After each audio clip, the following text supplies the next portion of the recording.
prevalencia de obesidad en adultos mayores, prevalencia, propósito, obesidad, línea de investigación, adultos mayores, población. Y luego ya vienen los dos delimitadores. Lima Metropolitana, 2024, es una sugerencia, no tienes que estudiar todo el 2024, o de repente tienes la necesidad de estudiar 5 años, ¿eh? La pandemia duró 2020, 21 y hasta 22. O sea, ustedes podrían estudiar desde marzo del 2020, que empieza el estado de emergencia en el Perú, hasta septiembre de 2022. O sea, todo el periodo de la pandemia. ¿Por qué quiero estudiar ese rango específico? Porque estábamos en emergencia sanitaria y mi interés es querer conocer qué sucedió ese rango de tiempo, ¿no? Es un interés muy particular, está muy alineado con el tema que yo estoy estudiando. Este ChatGPT nos ha dado una respuesta concreta en una sola pregunta y sin haberle puesto, miren, las clásicas instrucciones que vemos en internet, ¿no? Piensa como, en este caso, como un profesional investigador de la salud pública que quiere investigar un problema en la ciudad de Lima. Dame un ejemplo. No le hemos dicho eso. ¿Se han dado cuenta que es una pregunta muy abierta, ¿eh? Demasiado, diría yo. Dame un enunciado en salud pública. Si no le digo en salud pública, de pronto me da en derecho, en arquitectura, en ingeniería civil, en cualquier lado. ¿Por qué puede hacer esto el ChatGPT? ¿Dónde está realmente la inteligencia? Miren, antes de que saliera el ChatGPT, antes del 30 de noviembre de 2022, yo había creado un algoritmo que es una ruleta para crear enunciados del estudio o títulos de tesis, que es lo mismo. No está aquí, está en este lugar.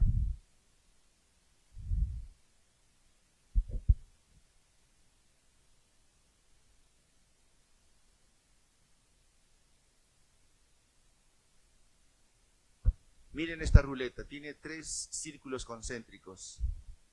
El externo se refiere a los propósitos investigativos. El del medio se refiere a las líneas de investigación y el interno a las poblaciones de estudio. Y yo he anotado una lista de 10 propósitos, 10 líneas y 10 poblaciones y lo voy a girar de manera aleatoria, como una ruleta. Como estos juegos de gira la ruleta y te ganas un premio. En este caso te ganas un enunciado. Pronóstico, en la parte de arriba. Miren, pronóstico de la hipertensión arterial en las embarazadas. La hipertensión arterial en las embarazadas tiene nombre propio, es la preeclampsia. Y es una de las complicaciones más graves que puede ocurrir en una embarazada. A tal punto de llevarlo al riesgo de muerte y por supuesto también al feto que lleva dentro. ¿Y qué pasaría si no hacemos nada con esas mujeres que están embarazadas y tienen hipertensión? ¿Qué les va a pasar? Pronóstico, miren, ahí tengo mi enunciado. Ya luego diría, en el hospital regional de Junín. Entonces es ubicación espacial. Y lo quiero hacer de forma retrospectiva, en el año 2023, o sea, del año pasado. Me voy a ir a copiar las historias clínicas. Estoy delimitando a mi población de estudio. Miren, voy a girarlo nuevamente al azar. Esto es aleatorio. Está programado para que sea aleatorio. Detección de la angina de pecho en adolescentes. Han de ser enfermedades congénitas. Los jóvenes normalmente no sufren de problemas cardíacos, pero a veces ya nacen con eso y no nos damos cuenta. Cuando empiezan a hacer educación física a los 13, 14 años, de pronto presentan dolor precordial, lo llevamos al médico, al cardiólogo, y encontramos una patología con la que ya había nacido, pero que recién nos damos cuenta en su adolescencia. O sea que eso existe. Existe la detección de la angina de pecho en adolescentes. Y si tenemos 10 propósitos, 10 líneas y 10 poblaciones, 10 por 10 por 10, 1000 ideas de tesis. pero con el chat GPT eso viene siendo infinitas, ¿no? Yo le podría decir, dame una lista de 10, una lista de 1000, y bueno, para ponerlo a trabajar al chat, dame una lista de 10.000. En este ejercicio de la ruleta, que yo lo había creado ya antes de la era del chat GPT, yo les pedía, y este ejercicio lo pueden hacer quienes son docentes. Yo un día di un taller de tesis, hace 8 años atrás, di un taller de tesis a un grupo eran obstetras, que estaban llevando una especialidad en salud sexual y reproductiva. Entonces yo les digo, denme ustedes, de lo que ven día a día, 10 ejemplos de líneas de investigación en salud sexual y reproductiva. Entonces hicimos una lista de 10. Deme una lista de 10 poblaciones de estudio con las cuales ustedes se relacionen. Hicimos una lista de 10 poblaciones.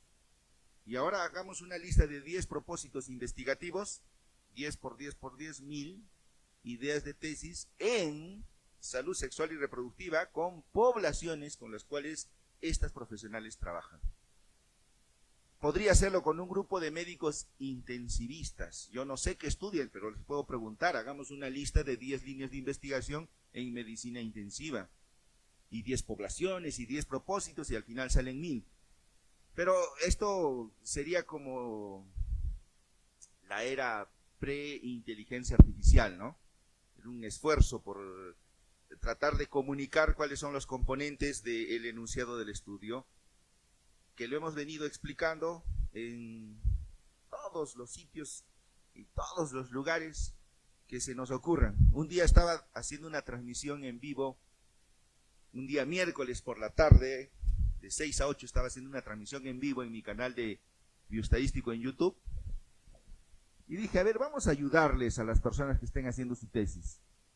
Normalmente hay 200 personas conectadas en tiempo real a las 6 de la tarde. Ya para el día siguiente hay 1000 vistas, pero en tiempo real ahí, en ese momento, hay como 200 personas, como este auditorio. Entonces, a manera de hacer una pequeña trivia, les digo, a ver, vamos a revisar sus títulos de tesis, de la audiencia, en internet, en línea, de diferentes países, de diferentes profesiones. Compártanos su título o su enunciado del estudio, que es lo mismo, y nosotros lo revisamos aquí en línea, lo analizamos, lo comentamos, y de pronto esto les va a servir en algo. Nos han compartido 10 enunciados, 10 títulos, de los cuales a 8, al 80% le faltaba el propósito. Al 80%. Era algo así como si pusiéramos aquí, obesidad en adultos mayores en la ciudad de Lima durante el año 2024. Así, lo compartí, sin el propósito. Oye, pero el propósito, ¿dónde está? ¿Qué ha pasado con el propósito? ¿Qué es lo que quieres saber tú de tu línea de investigación? En el ejemplo, ¿qué es lo que quieres saber tú de la obesidad? De pronto yo quiero saber el tratamiento, quiero saber las causas, o cómo se hace el diagnóstico. Hay tantas intenciones investigativas que podríamos interesarnos en conocer. Ahora, hay que entrenar a la inteligencia artificial para que llegue a este nivel. Yo les voy a decir cuál es el truco a lo largo del día. Y al final les voy a dar mi propio bot, ¿ya? Mi propio clon. O sea, si todo lo que vas haciendo lo vas poniendo en un GPT, o sea, literalmente le cargamos el libro de metodología de la investigación, y cuando alguien le pregunte, va a responder según el contenido del libro. ¿Acaso no sería como preguntarle al autor directamente? No, porque si ustedes me preguntan qué es la hipótesis, yo les voy a responder según lo que está escrito aquí. Pero podrían preguntarme incluso si no estoy, a través de la inteligencia artificial. Bueno, ¿por qué les comento esto? Porque a pesar de que compartimos este algoritmo, propósito, línea, población, siempre se comen al propósito. Repetimos y repetimos. Entonces, ahora una forma práctica de aprender sería, ya, digamos que alguien pues no ha estudiado mucho, está en primer año de la universidad y se olvidó del propósito. Entonces le podría decir, chat, este es mi enunciado, ¿qué me falta? Y el chat nos va a dar el propósito investigativo, ¿no? Pero no se trata de cualquier propósito, ¿eh? No se trata de cualquier propósito. Yo les he puesto una lista de propósitos investigativos en el portafolio de aprendizaje, que también les he enviado a su correo electrónico, y a los que no les ha llegado este correo es porque ha rebotado, seguro su correo no está bien escrito, y en la parte de atrás lo pueden corregir. O de repente se han inscrito a último minuto, porque este correo yo lo he enviado a las 7 de la mañana, 7:30 más o menos. Ya está. Entonces, si no es cualquier propósito investigativo, es porque debe haber una lista de propósitos investigativos. Y esa lista justamente yo la he anotado aquí, miren, en este portafolio de aprendizaje que ya lo tienen en su correo electrónico.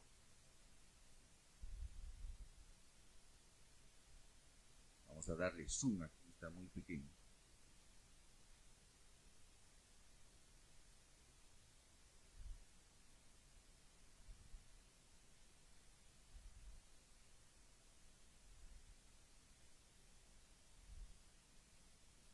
Ya, ahí están, miren. Ejemplos de propósitos investigativos, de necesidades de conocer, de necesidades de investigar. Identificación, constatación, definición, conceptualización, etcétera, etcétera. Una larga lista por niveles investigativos. O sea, hay propósitos de nivel exploratorio, de nivel descriptivo, de nivel relacional, de nivel explicativo, de nivel predictivo, de nivel aplicativo. Y así como el chat nos ha dado un enunciado a la primera, un enunciado correcto a la primera, también el chat podría orientarnos a encontrar propósitos investigativos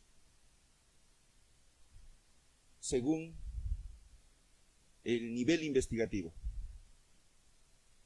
Entonces nosotros le podemos preguntar al chat directamente y decirle: oye chat, ¿cuáles son los niveles de investigación? José, los niveles de investigación que prefieres son 6. 1, exploratorio. 2, descriptivo. 3, relacional. 4, explicativo. 5, predictivo. Y 6, aplicativo. Estos van desde la exploración inicial hasta la aplicación práctica de los conocimientos. ¿Y qué diferencia hay entre el nivel explicativo y el nivel aplicativo? La diferencia principal radica en su objetivo. En el nivel explicativo se busca entender las causas o razones detrás de un fenómeno, es decir, explicar por qué ocurre.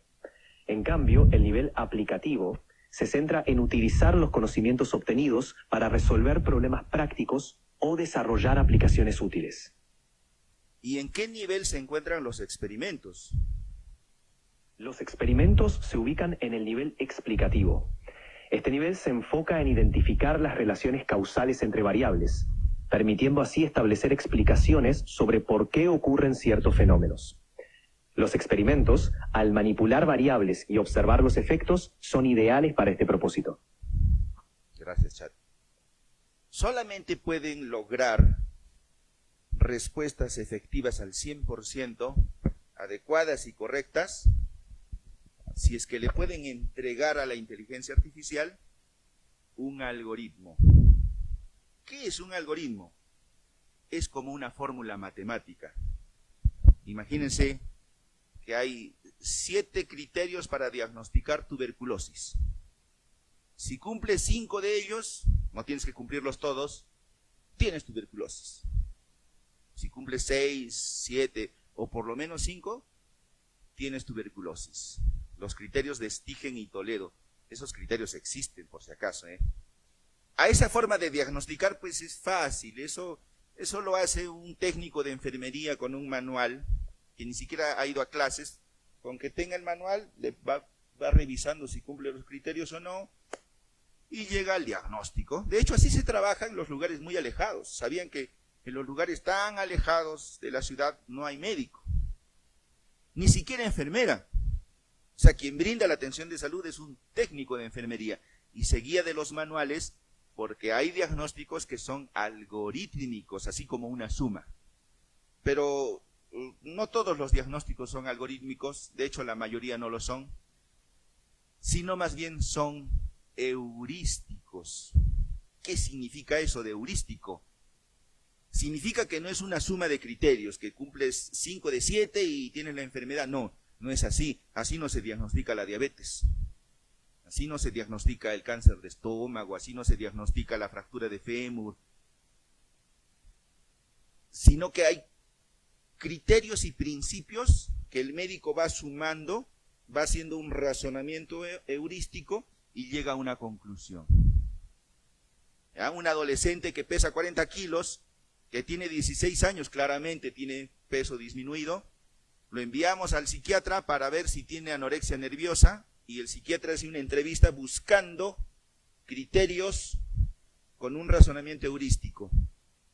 No es que cualquier persona que tenga el manual diagnóstico de los trastornos mentales pueda hacer diagnóstico de anorexia, El diagnóstico de anorexia lo pone el psiquiatra. Para que tenga valor científico y legal, tiene que ser el psiquiatra. O sea, no es que un policía agarre el manual de los trastornos mentales y le entreviste al adolescente y le diga si tienes anorexia o no tienes anorexia. Así no es válido. Porque no solamente es buscar síntomas o signos, sino hacer una unidad clínica. A eso se le llama razonamiento heurístico. No es una fórmula matemática. El razonamiento heurístico es la forma en que nosotros aprendemos a hablar el español, nuestro idioma natal o el que tengamos. Nadie nos enseñó en una pizarra, ¿no? ¿Se acuerdan? Cuando teníamos 2 años, sujeto, predicado, el artículo, las conjugaciones del verbo. Nadie nos enseñaba así. Simplemente escuchábamos cómo hablaban los adultos y luego tratábamos de replicar y tratábamos de armar frases tal cual lo armaban ellos.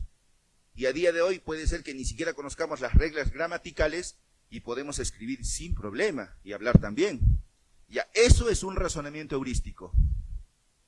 Y la gran tarea de la inteligencia artificial es que la máquina haga el razonamiento heurístico. La algorítmica, que son como las matemáticas, hace tiempo que las hace. La parte que le faltaba era la parte heurística, de saber discernir cuándo sí y cuándo no.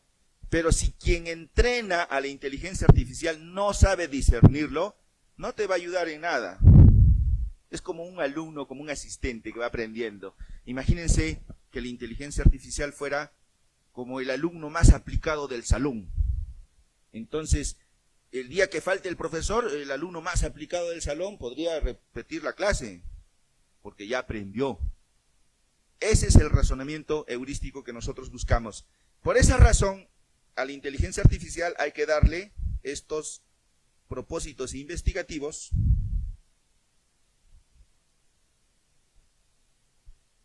por cada nivel investigativo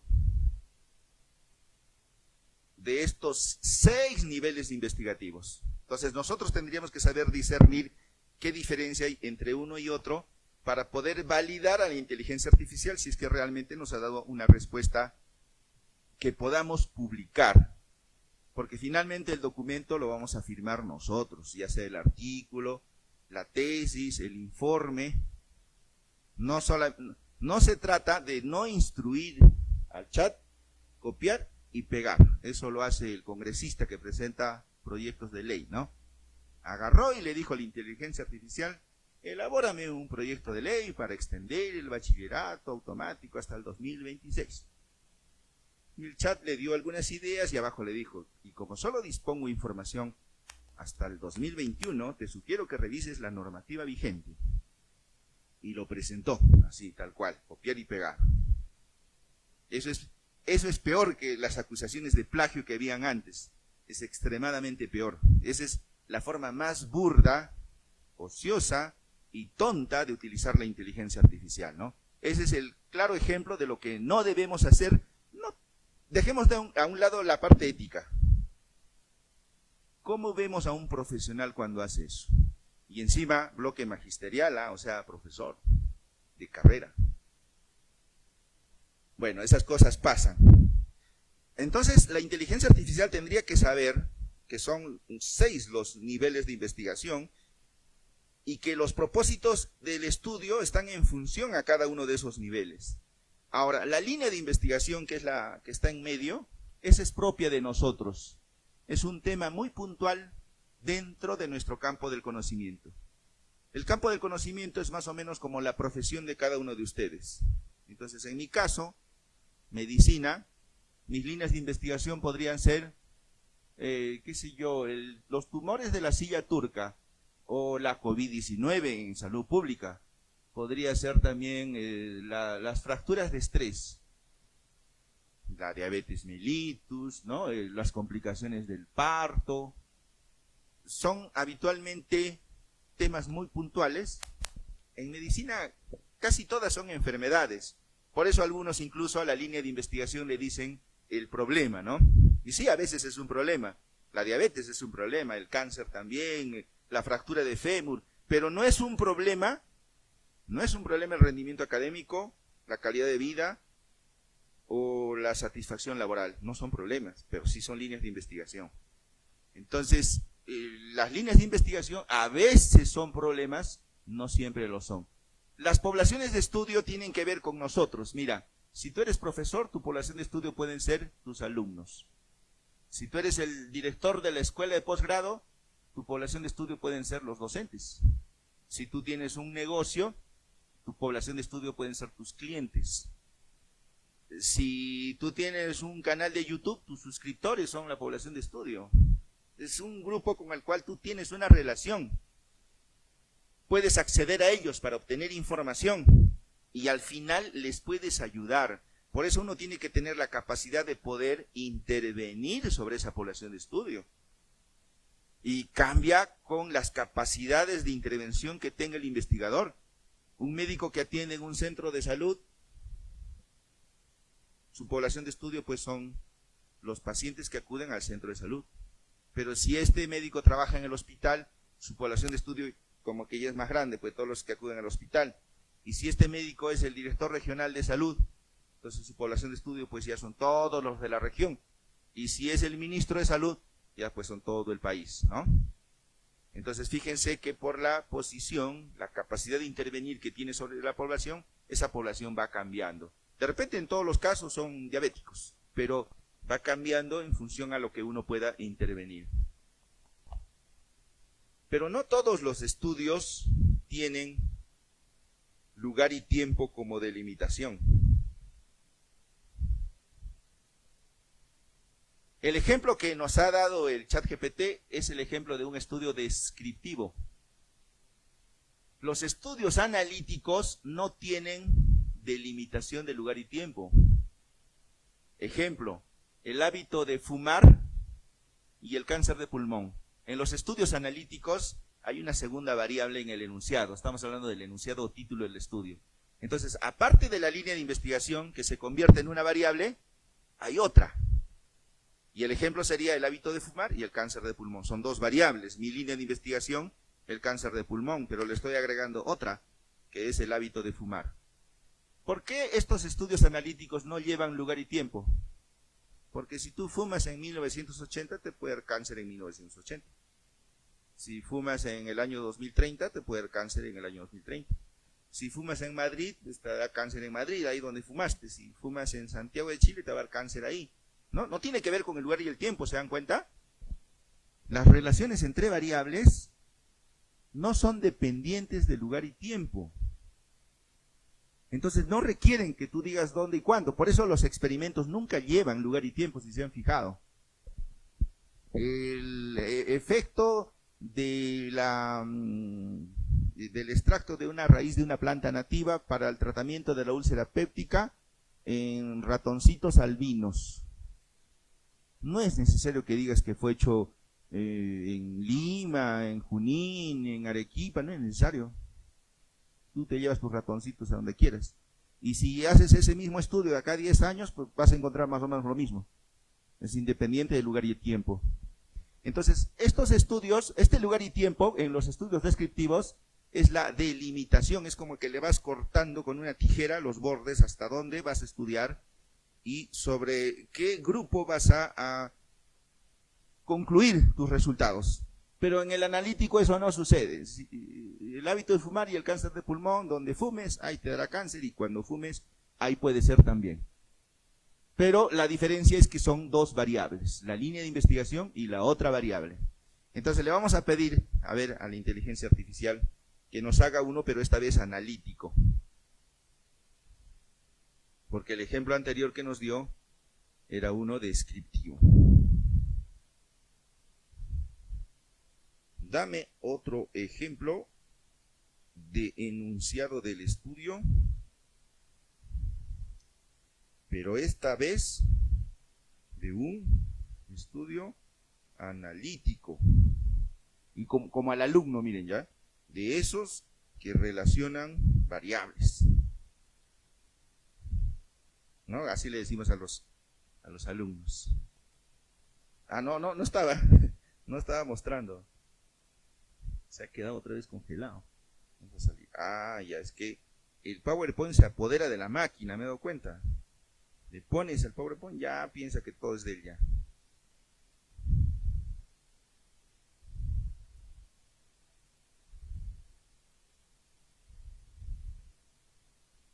¿Cómo le quitamos esto, no?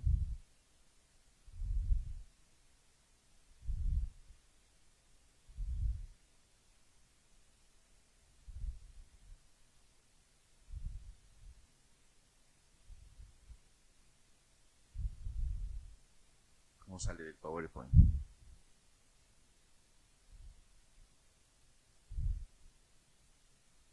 Ahí está. Hay que volver a compartir, creo, ¿no? Ay. Ya lo vi, ya. Ya lo vi. Bueno, solo le he escrito lo que he ido mencionando. Dame otro ejemplo de enunciado del estudio, pero esta vez de un estudio analítico de esos que relacionan variables. Y la sugerencia que ha dado es relación entre el consumo de alimentos ultraprocesados. Ahí tenemos una variable, miren, alimentos ultraprocesados, porque unos consumen alimentos ultraprocesados, otros no, por eso es variable. Ayuda a distinguir a las unidades de estudio. Y la incidencia de hipertensión arterial, que también es una variable, porque hay unos que tienen hipertensión arterial y otros que no tienen hipertensión arterial. Ese es el concepto de variable. Variabilidad entre las unidades de estudio. Y luego viene la población. En adultos de Arequipa durante el año 2023. La población de estudio son los adultos. Y Arequipa en el año 2023 no tendría nada que ver en un estudio analítico, porque si tú consumes alimentos ultraprocesados en Ciudad de México, te va a dar hipertensión en Ciudad de México. Esa es la teoría. Entonces, ¿qué hace aquí el lugar y tiempo que a veces nosotros acostumbramos a ponerle? Eso es un ámbito de recolección de datos, así se llama.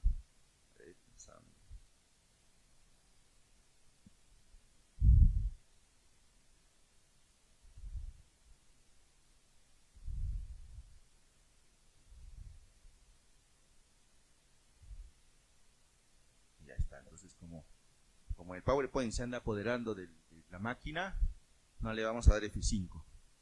No le vamos a dar el gusto otra vez. Entonces, en el ejemplo, miren nuevamente, relación es el propósito del estudio. El consumo de alimentos ultraprocesados es una variable, la incidencia de hipertensión o la hipertensión es una segunda variable, los adultos son la población de estudio y Arequipa 2023 no son delimitadores de la población de estudio, les decía yo, porque si tú consumes alimentos ultraprocesados en Bogotá, te va a dar hipertensión en Bogotá, ahí donde vives, no por ello te escapas. Entonces, lugar y tiempo se convierten ahora en un ámbito de recolección de datos, ya no es un delimitador. Eso nosotros lo tenemos que tener interiorizado. Esta parte, en una conferencia antes de la inteligencia artificial, era teórica, ¿no?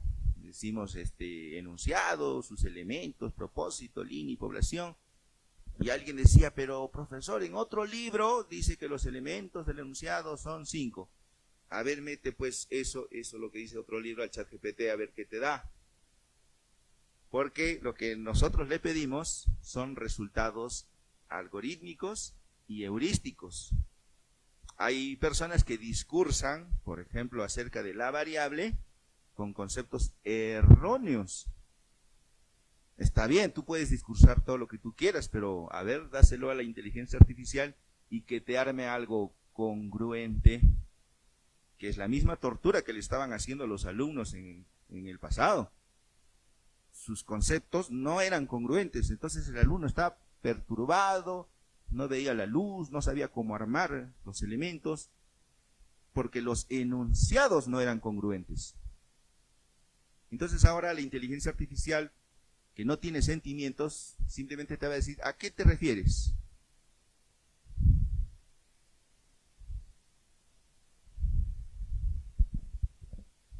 Ya tenemos entonces nuestro enunciado, y yo quería hacer un breve repaso, porque todos los conceptos que vamos a desarrollar tienen que ver con un concepto crucial e importante que se llama niveles de investigación, que es el subtítulo del libro Metodología de la Investigación Científica, que está aquí en la parte de abajo, niveles de investigación. Si alguien de ustedes me pregunta, profesor, ¿qué prueba estadística debo realizar para mi tesis? Yo te voy a preguntar, ¿en qué nivel de investigación está tu estudio? Si alguien me pregunta, ¿y cómo debo hacer el muestreo para mi artículo científico? Yo te voy a preguntar, ¿en qué nivel de investigación está tu estudio? En cualquier caso te voy a hacer esa pregunta, porque en cada nivel hay estrategias distintas, completamente distintas. Incluso el análisis estadístico es completamente distinto. Así que lo primero que debiéramos aprender para armar estrategias de investigación es este concepto, que aparece de forma tímida en algunos libros, no lo han desarrollado de forma amplia. El primero de ellos es el nivel exploratorio, que algunos le llaman el nivel cualitativo. Por ahora creo que sí le voy a dar el F5 para que esté más grande. Ahora sí.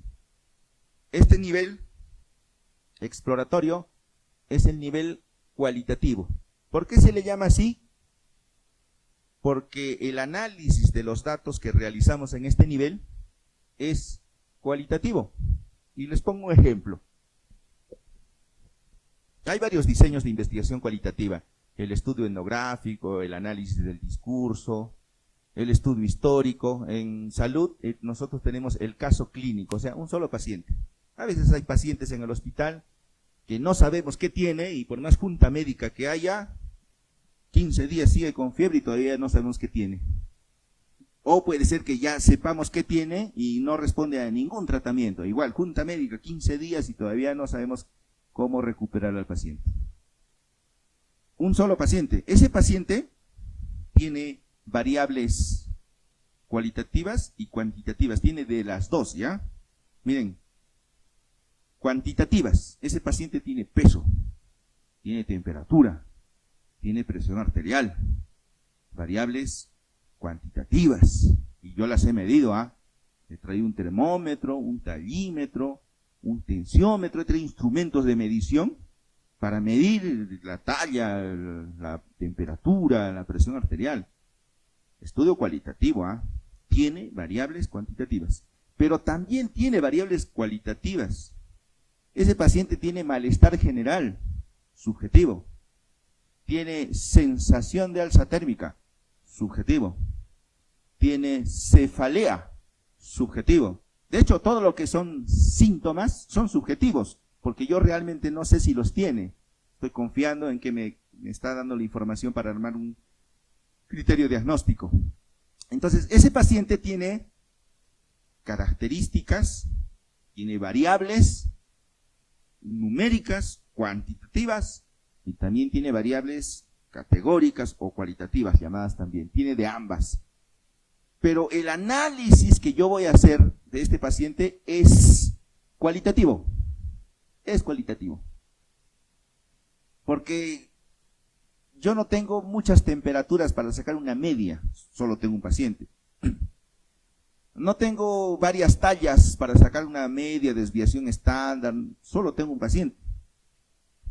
Entonces voy a analizar los datos para llegar a una conclusión, que es un diagnóstico médico de un solo paciente. Entonces tengo variables numéricas, tengo categóricas, tengo de todas, pero el análisis que le hago es cualitativo y hasta tengo una hipótesis. En salud, la impresión diagnóstica es como que yo encuentro un adolescente que tiene 16 años, pesa 40 kilos, a mí me parece que tiene anorexia nerviosa, vamos a enviarle al especialista, al psiquiatra, para que le haga un test, una evaluación, y nos diga si realmente tiene o no tiene anorexia. Mi sospecha, mi hipótesis es que sí la tiene, por eso la mando al psiquiatra. Si no pensara así, no la enviaría, pues. Esa es mi sospecha. Y puede que sí la tenga o puede que no, puede ser verdadero o falso, H0, H1. Y el psiquiatra no hace un chi cuadrado o una T de Student para llegar a la conclusión. Llega a una conclusión con un razonamiento heurístico, el mismo que hoy en día la inteligencia puede hacer, la inteligencia artificial.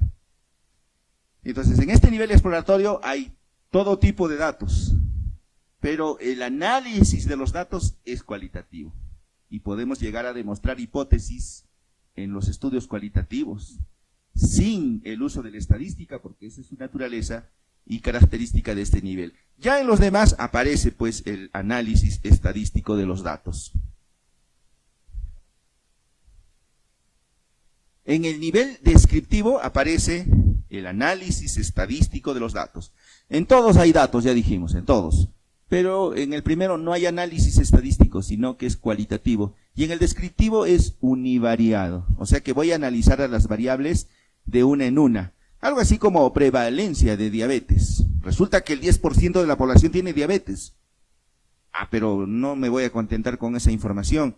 Voy a ver los hábitos alimenticios, la actividad física, el hábito, la higiene del sueño. Voy a recoger otras variables para tratar de entender por qué tienen diabetes.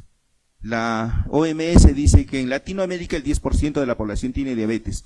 ¿Se imaginan que en un estudio local encontremos 20%? Es demasiado, algo está pasando. Recojamos otras variables para tratar de entender lo que está pasando.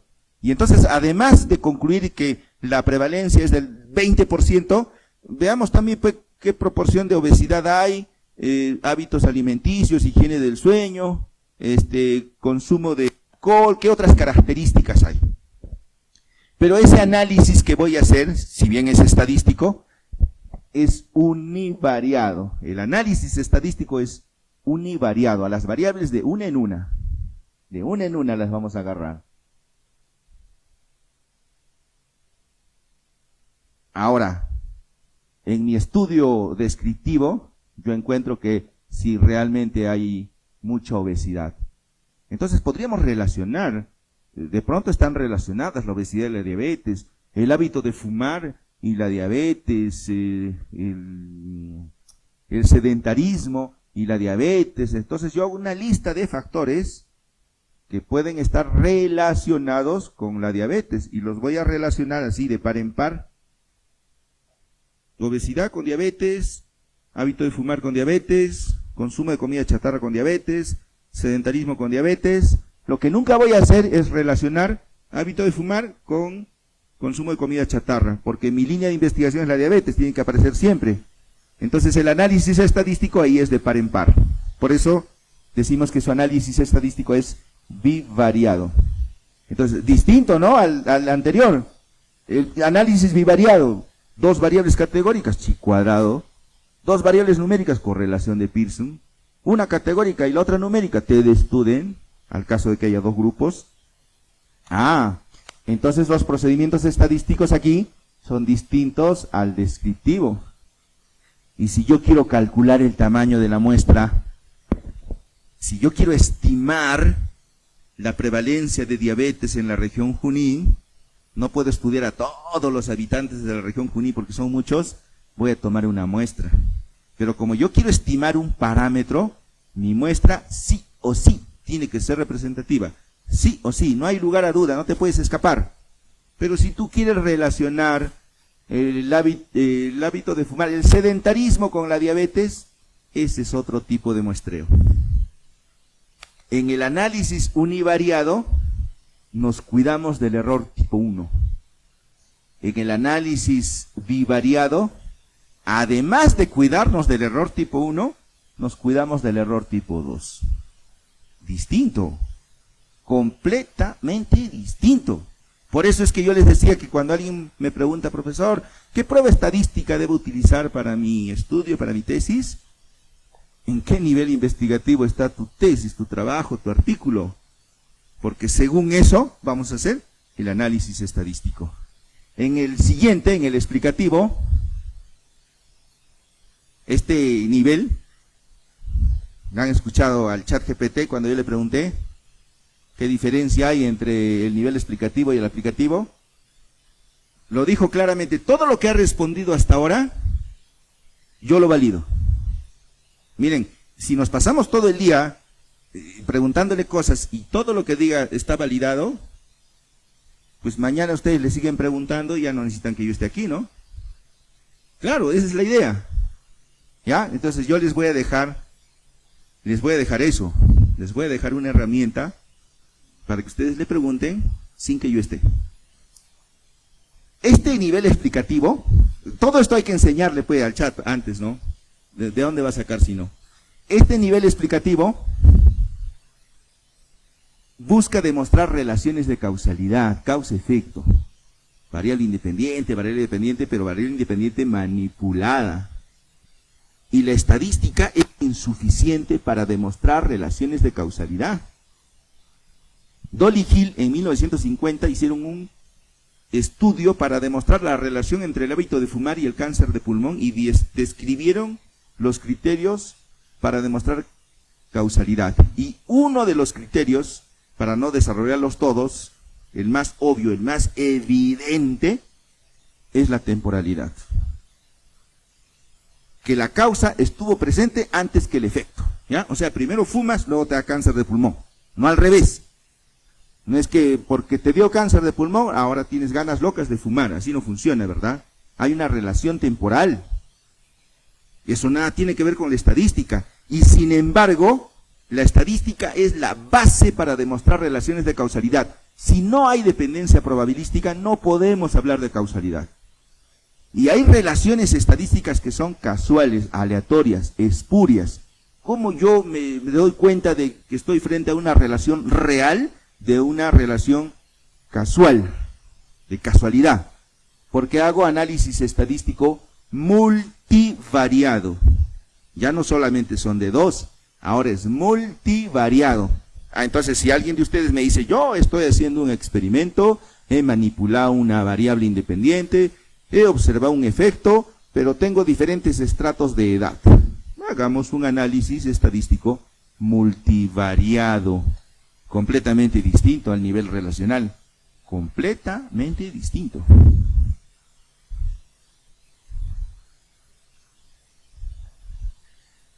El siguiente nivel, el predictivo, como estamos avanzando, estamos caminando por un sendero llamado línea de investigación, ya sabemos que hay relación causa-efecto. Entonces lo que queremos hacer aquí es crear un modelo predictivo para la diabetes, así como los bancos que tienen su modelo predictivo. ¿Han visto? El historial crediticio es un modelo predictivo. Tú vas al banco y le dices a tu sectorista, quiero un crédito, DNI, lo meten al sistema y ya tienen un algoritmo ahí. Y lo que analiza es la probabilidad de que seas moroso. Si la probabilidad es alta, no te dan el crédito. Si la probabilidad es bien bajita, hasta te ofrecen más. están utilizando un modelo predictivo, en este caso del banco, para predecir la probabilidad de la morosidad. En medicina también podemos utilizar esto, el tiempo de vida media. No necesariamente de la muerte, sino puede ser el tiempo de vida media de una prótesis dentaria, ¿no? Que las prótesis dentarias no son eternas. No es como un diente natural, pues, no te va a durar lo mismo. Tiempo de vida media de una prótesis dentaria a nivel predictivo, yo podría hacer ese cálculo. Entonces yo parto de la premisa de que ya conozco las relaciones de causalidad para crear un modelo predictivo, y estos modelos ya no son pruebas estadísticas como el ANOVA, como la TDStudy, no. Esas son ecuaciones estructurales como la regresión lineal múltiple, la regresión logística, así se llaman, ecuaciones estructurales. Y la minería de datos, aquí está.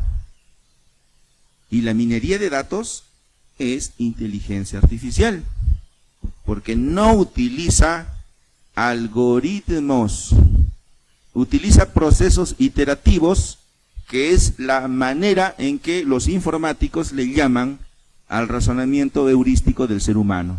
O sea, la máquina tratando de imitarnos a nosotros, haciendo razonamientos que no tienen nada que ver con las fórmulas matemáticas. La regresión lineal y la regresión logística son fórmulas matemáticas, son acciones. Eso tú lo puedes escribir a mano y ya. Pero un árbol de regresión en minería de datos, un árbol de clasificación, no tiene fórmula, no hay una ecuación que tú puedas escribir de numerador, denominador, así. No hay. Es inteligencia artificial. Y hay software para hacer eso.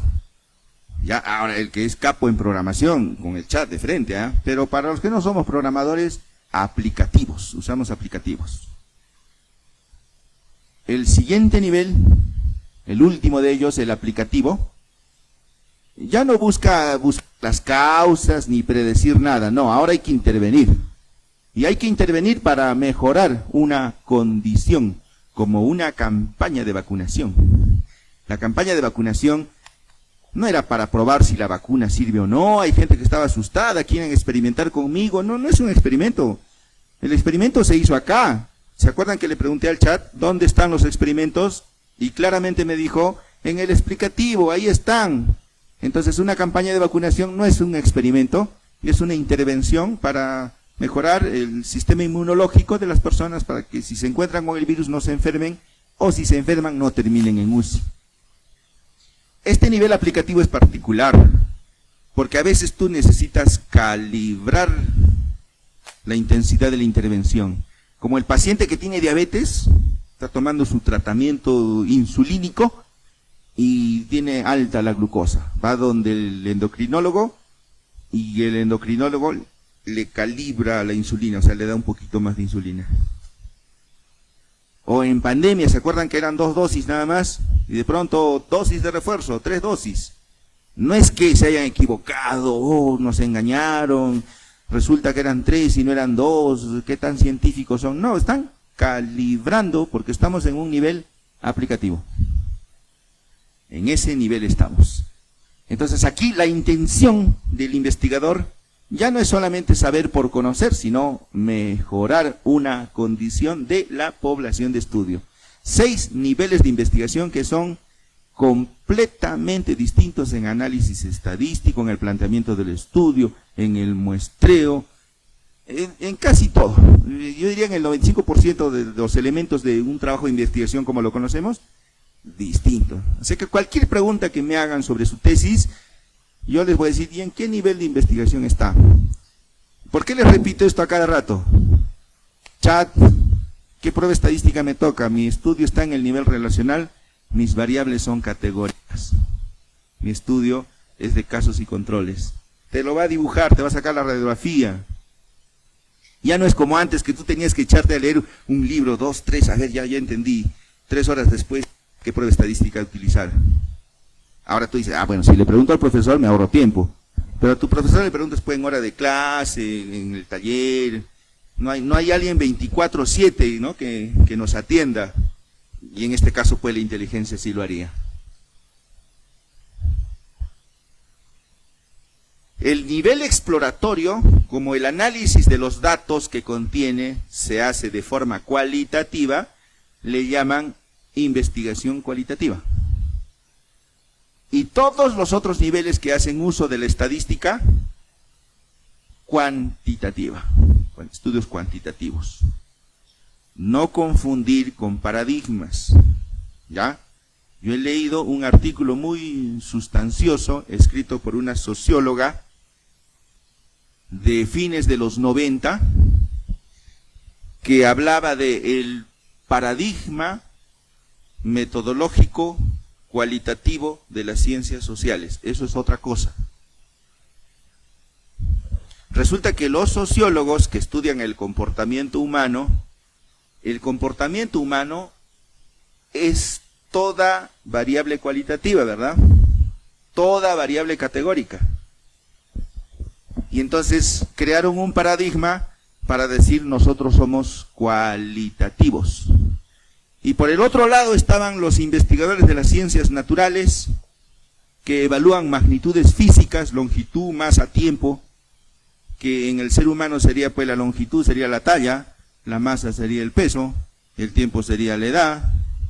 Lo interpretamos nosotros como variables, que hacen cálculos estadísticos con estas variables y se decían a sí mismos, nosotros somos positivistas, porque lo que hacen los cualitativos, eso no es ciencia, decían, y luego los cualitativos acusaban a los positivistas de lo mismo, lo que ustedes, lo que hacen no es ciencia. Una discusión totalmente infértil, porque esa misma discusión yo la he encontrado entre los empíricos y los racionalistas. La misma discusión la he escuchado y la he leído entre los que defienden la fenomenología y los hermenéuticos.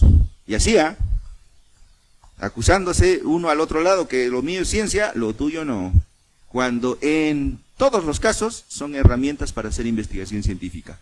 Por esta razón, no cabe el término de paradigma. Es un tipo de estudio y ya. Y más que un tipo de estudio, es un nivel investigativo. O sea, alguien podría decir, ¿cuántos niveles son? Son 6. ¿Podrían haber 7? Bueno, si tú a este de aquí lo cortas en 2, habrían 7. Hay quienes lo hacen, Al aplicativo lo cortan en 2, como investigación aplicada y tecnología. De hecho, la Unión Europea, con fines de comercialización de productos, hace eso. Aquí serían 7, pues, en ese caso, ¿no? Pero, ¿y qué tal si lo reducimos a menos? A 2. Bueno, pues podrían ser los estudios cualitativos y cuantitativos. O si quieren, podrían ser los estudios que buscan validez interna y aquellos que buscan validez externa. 2 momentos del desarrollo de una misma línea de investigación. Los estudios que buscan validez interna buscan concluir solamente sobre su grupo o sobre la población de donde se extrajo el grupo, nada más. En cambio, los estudios que buscan validez externa buscan concluir sobre otras poblaciones. Son los estudios analíticos. Es el hábito de fumar y el cáncer de pulmón. Tú haces un estudio en Junín de gente que fuma y luego le da cáncer, pero tú puedes concluir a nivel global, porque quien fume en Madrid le va a dar cáncer en Madrid. Y te van a decir, oye, pero tú no has estudiado a la gente en Madrid, como me vienes a concluir que eso también va a pasar allá. Es que la relación entre variables es independiente de lugar y tiempo. A esos estudios se les llama los estudios analíticos. Entonces hay 2 niveles ahí. Hay una primera fase de validez interna y hay una segunda fase de validez externa. Las hipótesis tienen un fundamento teórico o un fundamento empírico. Muchos dicen que ese fundamento empírico, que es la observación de procedimientos sistemáticos, no es realmente un fundamento. Y ahí hay otra discusión, empíricos versus racionalistas. Todos los fans de David Hume y los fans de René Descartes andan peleados. Se andan diciendo entre ellos, lo tuyo no es lo correcto y viceversa. Y es una discusión de nunca terminar, ideológica, de posicionamiento que no tiene ningún fruto. Estamos hablando de 2 momentos de la creación del conocimiento, teoría del conocimiento. Hay libros que hablan de la teoría del conocimiento, donde el conocimiento al principio nace de la observación. ¿Acaso no hemos descubierto al nuevo coronavirus por una serendipia? ¿Acaso Alexander Fleming no ha descubierto la penicilina por una serendipia? ¿Acaso Alexander Fleming tenía una hipótesis teórica, racional, con antecedentes investigativos, 5 locales, 5 nacionales, 5 internacionales, de que hoy voy a descubrir la penicilina? No, no funciona así. En el nivel exploratorio, Alexander Fleming estaba en su laboratorio cultivando bacterias y de pronto en una de sus placas Petri no crecían y se habían contaminado con un hongo. Entonces, lejos de agarrar y tirar esa placa Petri a la basura porque tuvo un fracaso cultivando sus bacterias, dijo, a ver, ¿qué ha sucedido aquí, no? Es el hongo que ha contaminado y ahora mis bacterias ya no crecen. Vamos a probarlo en seres vivos. Y lo probaron en animales de experimentación. Y empezó la era de la antibiótico terapia. ¿Cuánta gente se ha salvado gracias a los antibióticos? Antes, una cirugía era 50-50. Eso de que te apuntaban la pierna en la edad media, era 50-50. Te infectabas, ahí nomás, adiós mundo cruel. Ni siquiera se conocía el origen de las enfermedades infecciosas. Hoy en día te haces una cirugía, no pasa nada. Casi nadie se muere por una infección. Ya eso quedó en el pasado. Entonces, el trabajo de Alexander Fleming, que por supuesto amerita un premio de los más grandes, es un estudio de nivel exploratorio, y ese razonamiento que él hizo para concluir en que era un hongo el que mataba sus bacterias, no partía de una teoría previa, sino de una observación. Es una hipótesis empírica. Pero también es cierto que si tú estás haciendo un experimento a nivel explicativo, con conejos, no vas a sacrificar a los conejos solo porque tienes una loca idea, ¿no? Porque tu estudio va a pasar por un comité de ética, y nadie te va a aprobar eso. A menos que tú tengas antecedentes investigativos, teoría previa, argumentos que sustenten esa acción que vas a realizar. Bueno, entonces, ahora sí el comité de ética te va a aprobar tu experimento porque tú tienes una hipótesis racional. El argumento es un fundamento teórico de la hipótesis. Entonces son distintos, ¿no? No es lo mismo aquí abajo que acá arriba, son dos momentos de la creación del conocimiento, dos niveles de investigación. O sea, si alguien dijera, ¿por qué no lo reducimos nada más a 2? Porque 6 me resulta muy difícil recordar. Bueno, quedémonos con 2, ahí está. Eso es una clasificación de 2 niveles. Algunos le dicen tipo, lo correcto serían niveles, porque son momentos secuenciales. ¿Ya? Tipo sí aplica, pero más propios son niveles. Aquí tenemos otros, miren. Los 4 primeros de abajo es como siempre hacemos nosotros nuestra investigación. Planteamos un enunciado, objetivos, y nos echamos al campo a recoger datos, los metemos al software, hacemos nuestros cuadros, hacemos la tesis, el artículo, y los datos ya no sirven para nada porque ya hiciste tu trabajo. Pero hoy en día, en la era de la informática, esto no podríamos hacer en 1970. No podríamos hacer. Hoy en día hay bases de datos. El centro comercial tiene bases de datos, el banco tiene bases de datos, la universidad tiene bases de datos, el hospital tiene su historia clínica electrónica, hay bases de datos hasta de la página web. En este curso en línea que yo les doy a partir de día lunes, yo miro ahí cuántas veces han entrado, a qué hora han entrado, y los exámenes, los cuestionarios que han desarrollado, quién ha sido el primero, todo eso se mira. Porque yo no estoy echando encuestas, estoy registrando la acción que realizan las unidades de estudio. Entonces, a eso se le llama datos dinámicos, un tanto distinto a las matrices de datos que hacíamos y que seguimos haciendo para estos primeros niveles de investigación. En el nivel aplicativo está el control estadístico de procesos. Toda la industria hoy en día recoge datos y los analiza para mejorar el rendimiento, para mejorar la eficacia, la eficiencia de los procedimientos. Queremos reducir a los niveles en 2. Le preguntamos a Mario Bunge, Ya no está, dirán algunos, pero lo podemos revivir pues con el ChatGPT.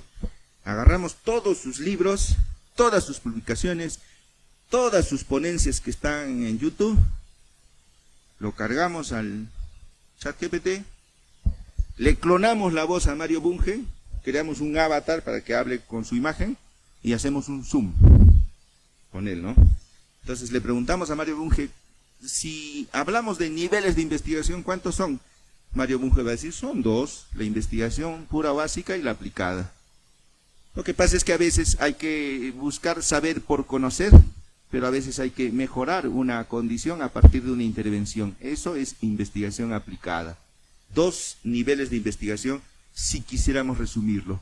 Pero en todos estos esquemas hemos cortado por nivel, si se han fijado, por nivel, con la finalidad de remarcar las diferencias entre cada uno de ellos. Hay más. ¿Sí? Esto es parte de indagar cómo se estructura el desarrollo de una línea de investigación. Miren, ahora voy a cortar por el medio de uno de los niveles. Igual sigo teniendo dos, Nuevamente, quiero reducir los niveles a dos. Bueno, reduzcámoslo a dos en estudios no inferenciales y en estudios inferenciales. Los estudios no inferenciales no pretenden llevar sus conclusiones hacia un conjunto mayor.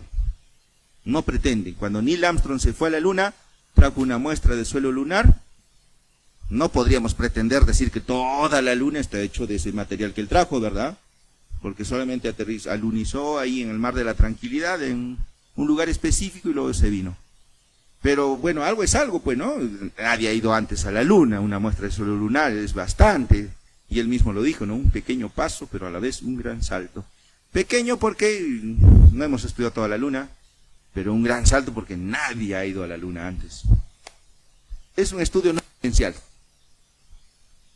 Incluso en el nivel descriptivo hay un objetivo que se llama describir o caracterizar. Por eso no es cualquier objetivo. ChatGPT no es cualquier objetivo para que nos dé respuestas que podamos validar nosotros.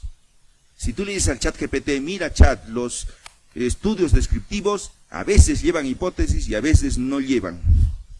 No le has dicho nada, ¿verdad? Tendrías que decirle cuándo sí y cuándo no. Ah, ahora sí. En este nivel descriptivo, el primer objetivo, describir o caracterizar, no es inferencial. Yo tengo 4 pacientes, el 31 de diciembre en el hospital de Songan en Wuhan, China, 4 pacientes con neumonía típica, dificultad respiratoria, placas radiográficas de los pulmones como vidrio esmerilado, críticos en la unidad de cuidados intensivos. Los 4 se murieron lamentablemente, incluyendo el médico que los trataba. Y acabo de describir sus características.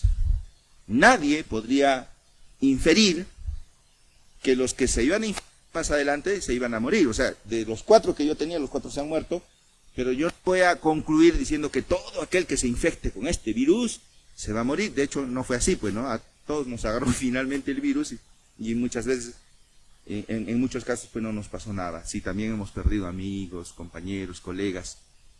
Pero no era una cuestión que podíamos generalizar. ¿Ya? Este es el estudio, el objetivo de describir o caracterizar. A partir del objetivo estimar, todos son inferenciales. ¿Qué significa eso? Que yo tengo una población, tengo que sacar una muestra representativa y espero que las conclusiones de mi muestra se puedan trasladar hacia el conjunto mayor llamada población.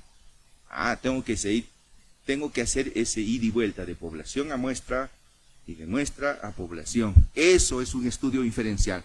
Entonces, si a mí alguien me pregunta y me dice, oye, ¿cuántos niveles de investigación existen? Y yo tengo esta imagen en la cabeza, yo les diría 2. ¿Cuáles son? Los no inferenciales y los inferenciales. Yo estaba esperando que me diga 6. Bueno, pregúntame pues según el análisis estadístico. Ya es otra cosa. Entonces, para responder esta pregunta sería, según la capacidad de llevar las conclusiones de la muestra hacia un conjunto mayor. Ahora sí, chat, ahora sí, son estudios no inferenciales y son inferenciales. Otro, miren, vamos a cortar al nivel explicativo por la mitad. hay una clasificación de los estudios que habla de tipos que dicen los estudios son observacionales y experimentales. Esa clasificación, yo recuerdo haberla leído de un autor denominado John C. Baylor III, el tercero de la jerarquía. Pero solo aplica a los estudios explicativos, ojo, solo aplica. Pero nosotros podemos extender hacia abajo, todos estos estudios son sin intervención, y hacia arriba todos son con intervención.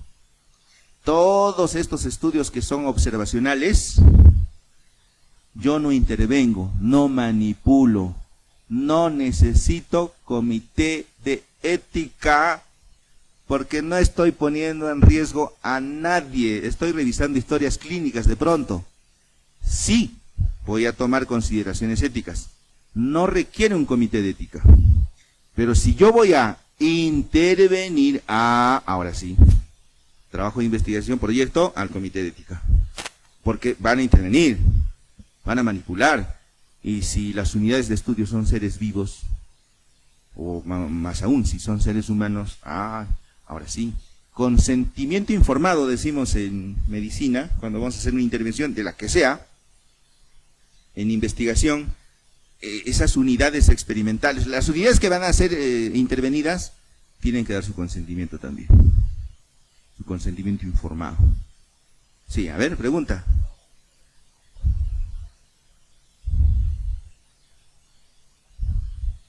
Sí, el diseño de cohortes se encuentra aquí, es un estudio explicativo observacional.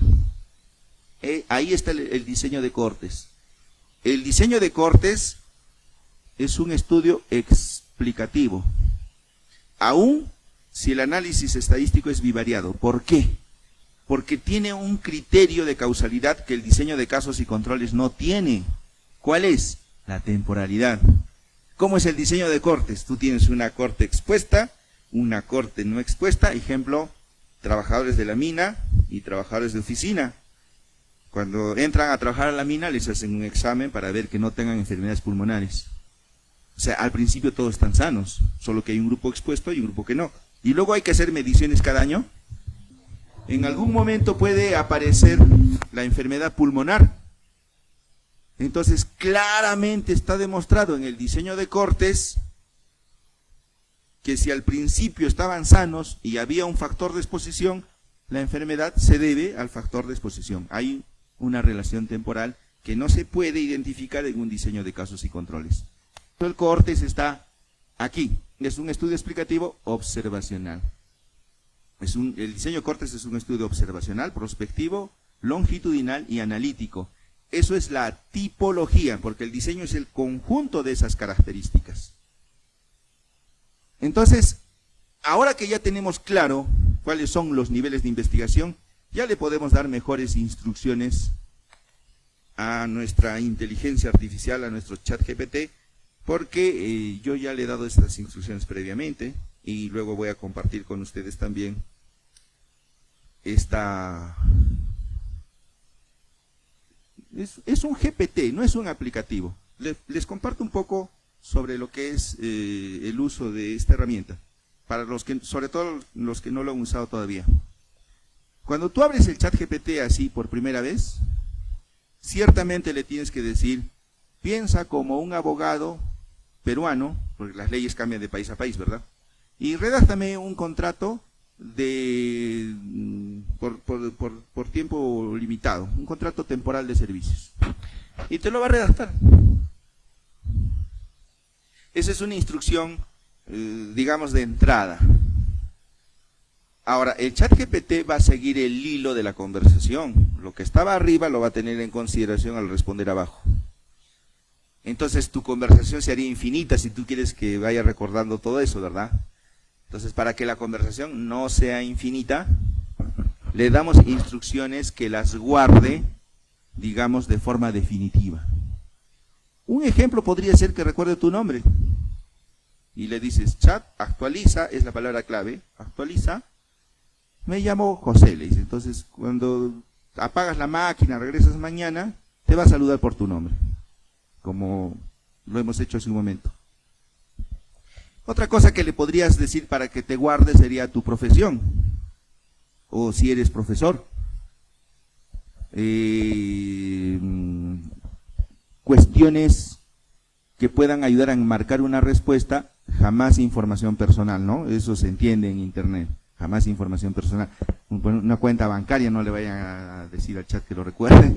Es más, nunca deberíamos darle ese tipo de datos. ¿Ya? Entonces, hay un hilo de conversación, digamos el primer nivel, ¿ya? Hay un hilo de conversación que recuerda, pero cada conversación es nueva. Si quieren que recuerde, hay que darle una instrucción específica. Y luego está el hecho de crear un GPT, digamos que ese sería el tercer nivel. Este GPT, digamos, es mi GPT propio. Yo le voy dando instrucciones día a día. Y como quiero ganar tiempo, le doy el libro completo. Y si el miércoles yo hago una transmisión en vivo de 2 horas, la inteligencia artificial ahora lo tipea con un clic las 2 horas. Clic, tipea todo. Copiar al chat, pegar. Instrucción de fondo. Entonces el chat ya va a saber incluso lo que yo hablé el miércoles pasado. Así que si ustedes consultan al GPT, a mi GPT propio, no es lo mismo que consulten de aquí al otro año. O sea, al otro año va a tener más información, sobre todo porque lo acabo de crear. Tiene como una semana, acaba de nacer mi GPT. Pero a medida que vaya alimentándolo, va a ir dando respuestas casi sin que me pregunte. ¿Ya? De hecho, si hacen una pregunta muy genérica, ¿qué es una hipótesis? Ya, pues es una pregunta muy básica. Pero, ¿cuándo un estudio exploratorio lleva una hipótesis? Ah, y esa es una pregunta más elaborada. Pero incluso a ese nivel lo tenemos que llevar, a ese nivel al chat. Y yo les voy a compartir aquí, a ver, otra vez. Si es separado, ¿no? Ah, es que, ¿dónde está la batería? Aquí está.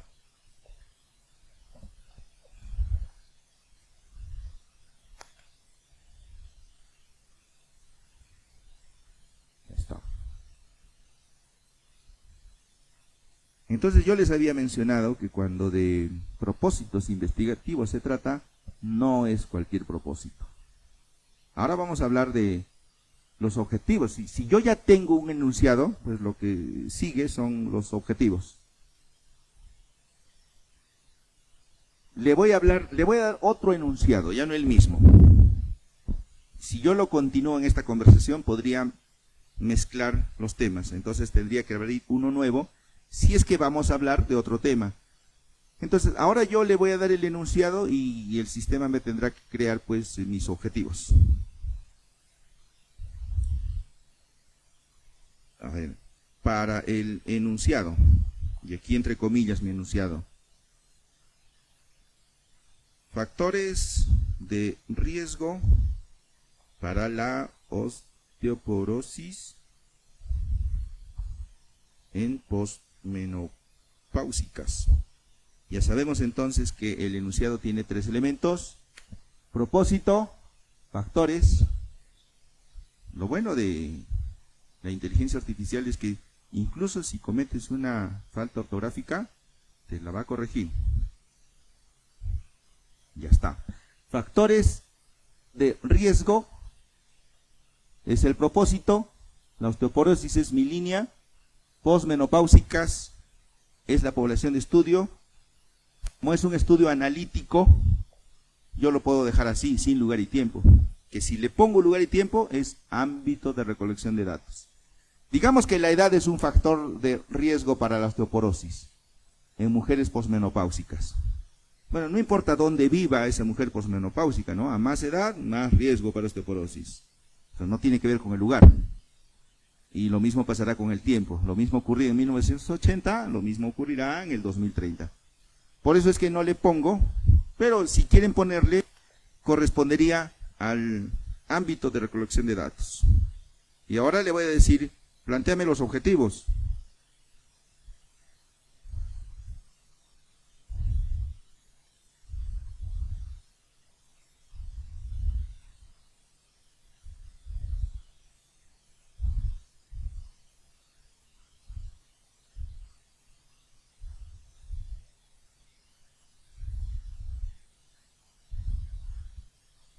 El primero de ellos dice, identificar, creo que lo puedo hacer un poco más grande esto de aquí.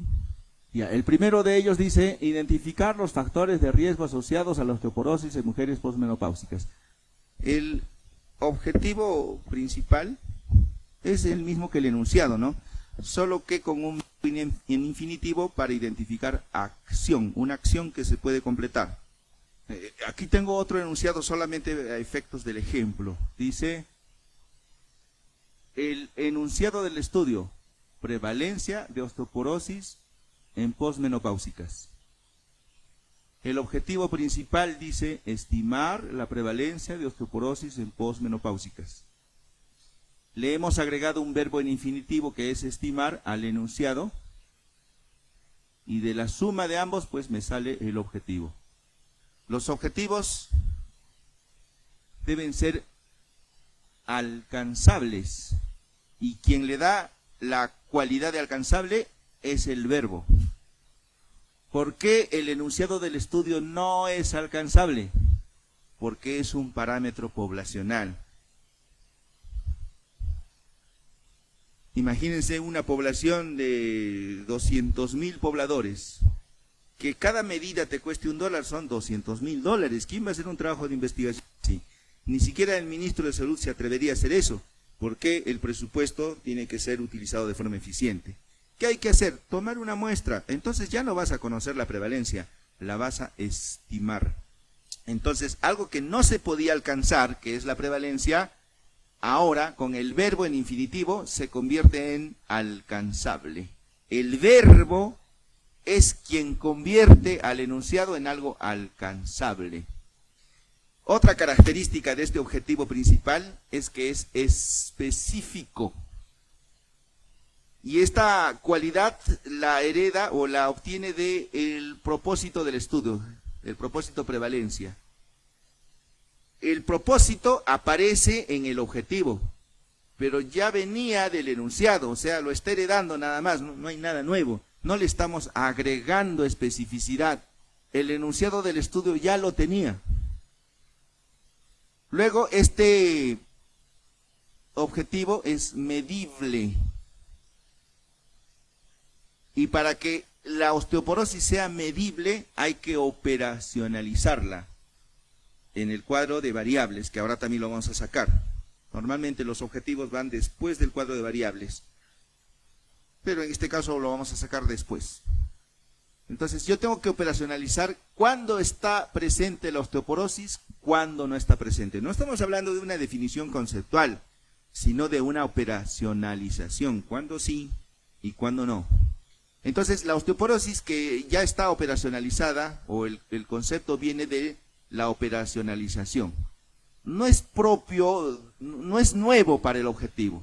Ya en el cuadro de variables hemos operacionalizado la osteoporosis.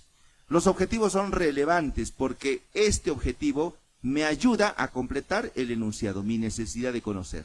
Por eso es relevante. Pero los objetivos secundarios, a diferencia del objetivo principal, su relevancia de los objetivos secundarios son para completar el objetivo principal, mientras que el objetivo principal es relevante para el enunciado del estudio.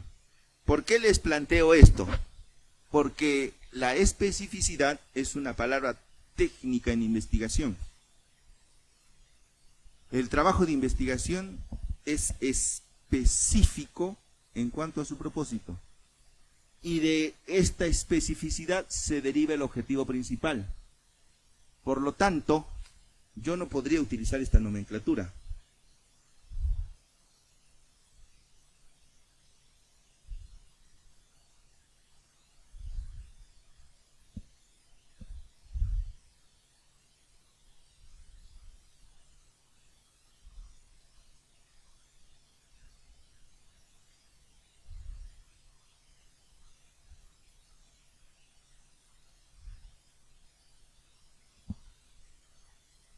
Yo no podría utilizar esta nomenclatura que se ha difundido y aparece incluso en reglamentos de tesis. Ya muchos me han llamado, como el reglamento se cambia cada cierto tiempo, me han llamado algunos directivos para pedir el argumento de por qué no podemos utilizar objetivo general y objetivos específicos. Porque si hay un objetivo específico, ese sería el primero. Y esta es la demostración. Que la especificidad viene del enunciado del estudio y que es heredada en el objetivo principal.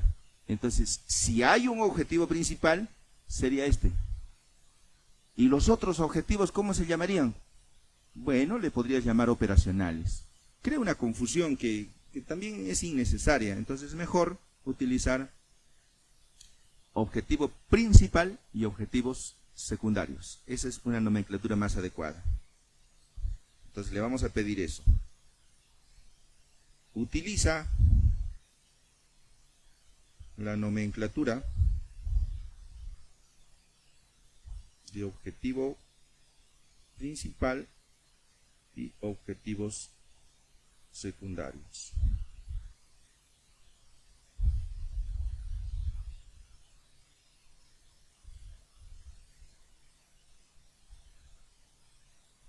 Y ahora sí, es lo mismo, solo que con otra nomenclatura. Objetivo principal y objetivos secundarios. Ya habíamos analizado el principal, está bien, hay que identificar los factores de riesgo asociados a la osteoporosis en mujeres posmenopáusicas. Veamos ahora los secundarios. Determinar la prevalencia de osteoporosis. Aquí hay que hacer una observación. ¿Qué pasaría si este estudio lo hago yo con el diseño de casos y controles? ¿Cómo sería? Miren, yo voy al hospital a buscar 100 mujeres que tienen osteoporosis y las voy a comparar con 100 mujeres que no tienen osteoporosis. 100 con osteoporosis, 100 sin osteoporosis, 200. ¿Qué porcentaje de mujeres con osteoporosis hay? 50. ¿Y eso es la prevalencia? No, eso no es la prevalencia. Eso es lo que hay que corregirle. Miren, si hacemos copiar-pegar de esto, es uso de la inteligencia artificial nivel congresista. ¿Ya? Por eso no podemos quedarnos con esto. Ahí ha fallado y ahí hay que pulir el GPT. Sigamos. Evaluar la relación entre el índice de masa corporal y la presencia de osteoporosis. Está relacionando dos variables. ¿Se acuerdan que yo les dije que en el nivel relacional el análisis estadístico era bivariado y cada factor respecto de la variable de supervisión? Cada factor, variable de supervisión, factor, variable de supervisión, factor, variable de supervisión. Vamos a ver si ha hecho eso. Índice de masa corporal, osteoporosis. Consumo de calcio y vitamina D, osteoporosis. Actividad física y densidad ósea, que lo ha interpretado también como osteoporosis. Factores sociodemográficos, que lo pudo haber desglosado, osteoporosis. Está perfecto, lo de abajo está perfecto. Ahora, no es necesario utilizar, evaluar, analizar, examinar, establecer. Es simplemente relacionar y se acabó. O sea, utilízame en todos los casos, relacionar, relacionar, relacionar, relacionar. Pero si yo estoy buscando un listado de factores de riesgo, ahí es donde viene la teoría. Si yo estoy buscando un listado de factores de riesgo, un factor de riesgo por definición, y eso hay que decírselo, es una condición que incrementa la probabilidad de sufrir un evento adverso a la salud. Por tanto, condiciona, las condiciones están presentes o están ausentes. Por lo tanto, las variables factores son categóricas dicotómicas. Desde el enunciado, cuando yo veo factores, busco variables categóricas dicotómicas de presencia y ausencia. Si eso es así, yo podría utilizar la palabra asociar el alto índice de masa corporal con la osteoporosis. Asociar el consumo de calcio y vitamina D con la osteoporosis. Asociar la baja actividad física, osteoporosis. Edad mayor de 60 años, osteoporosis. Nivel socioeconómico bajo con osteoporosis. Antecedente familiar de osteoporosis con osteoporosis. Entonces ya voy ajustando ahí mis variables categóricas dicotómicas que claro, eso también se puede convertir en un PRON. En este caso, este PRON, yo les he comentado, tiene 7 días, o sea, lo he creado recién, acaba de nacer. Yo lo voy ajustando para que esto ya a la siguiente lo entregue como debería ser. En el entendido de que sea un diseño de casos y controles, es decir, también tendríamos que decirle eso, porque este mismo estudio yo lo puedo hacer con variable osteoporosis aleatoria. El diseño de casos y controles fija la variable 100 mujeres con osteoporosis, 100 mujeres sin osteoporosis. Podría ser que yo busque 250 mujeres y que yo no sé si tienen osteoporosis o no, y yo les hago el examen. Yo les hago el diagnóstico. Entonces, no sé cuántas van a haber. Ahí sí podría yo incluso acercarme a un valor de prevalencia. Ahí sí podría acercarme, no en un diseño de casos y controles. Entonces, el ChatGPT también tendría que saber cuál es el diseño. De ahí radica la importancia de conocer los conceptos. Diseño de casos y controles. Si nosotros no conocemos bien el concepto, no vamos a saber validar lo que les está dando como resultado. Y hablando de gente que discute, hay gente que anda discutiendo si el diseño de casos y controles es prospectivo o es retrospectivo. Los propios autores lo dijeron en su momento. Miren, estudio prospectivo, esto es para el chat y para nosotros, si no sabemos distinguir esto, estamos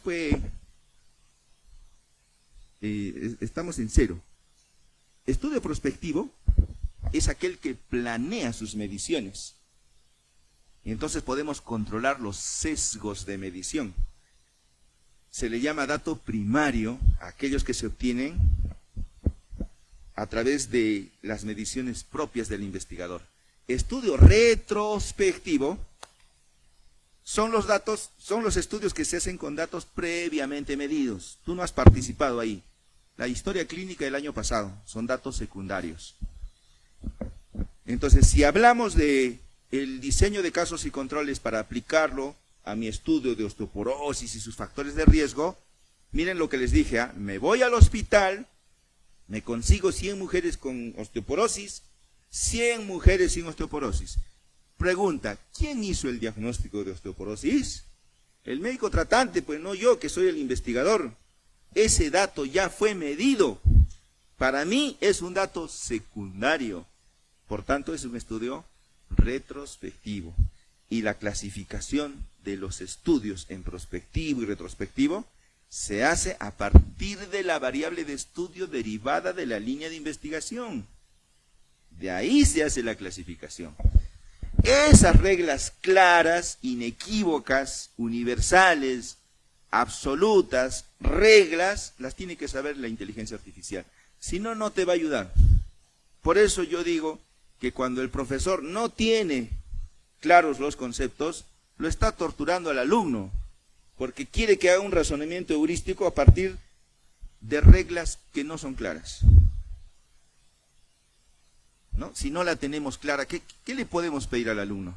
Entonces, una prueba, incluso para saber si tienes una buena cátedra en la asignatura que te corresponde, es entrenando a un GPT propio. En el momento en que todo lo que te dé son resultados validados, tus alumnos van a poder consultar 24/7 al profesor. Imaginen lo que sería eso para cada una de las asignaturas, para cada uno de los cursos. Entonces ya, este ajuste de si el enunciado es factores de riesgo, mis variables tienen que ser categóricas, y yo le voy a, categóricas dicotómicas, y le voy a poner asociar, asociar, asociar. Ya, si yo le doy esa instrucción al chat para los diseños de casos y controles, dicotomízame y utilízame la palabra asociar, porque vamos a utilizar un chi cuadrado de independencia, ya para la siguiente lo va a hacer. Entonces nos pasamos a la siguiente, que sería, de acuerdo con nuestro portafolio de aprendizaje, nuestro cuadro de variables. Ahora le vamos a pedir un cuadro de variables. Y en esta parte todavía yo no le he dado la instrucción, pero quiero que vean cómo le damos la instrucción para que ustedes puedan crear uno también. Sí. Todos son del mismo rango. Todos son asociar, asociar, asociar. Hay profesores que les dicen a los alumnos, oye, pero el español es un idioma tan rico como para que estés utilizando el mismo verbo, y seguramente de ahí ha cogido el ChatGPT de la nube, ¿no? Evaluar, analizar, examinar, establecer. El lenguaje científico no es literatura. El lenguaje científico es un lenguaje preciso y exacto como las mediciones mismas. Entonces es asociar, asociar, asociar, asociar. Así sean 15.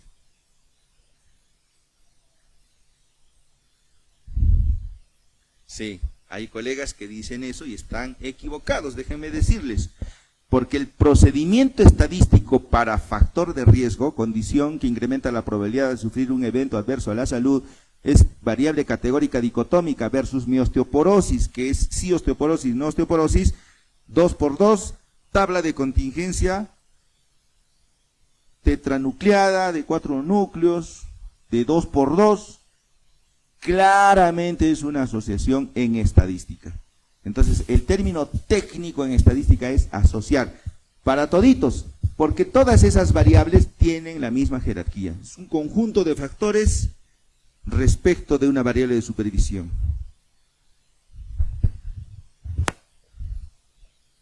Ahora le vamos a pedir el cuadro de variables, pero ya les había adelantado que no le he dado instrucción, así que vamos a ver qué nos da y le damos la instrucción a manera de que quienes todavía no han hecho estos ejercicios puedan hacer también uno.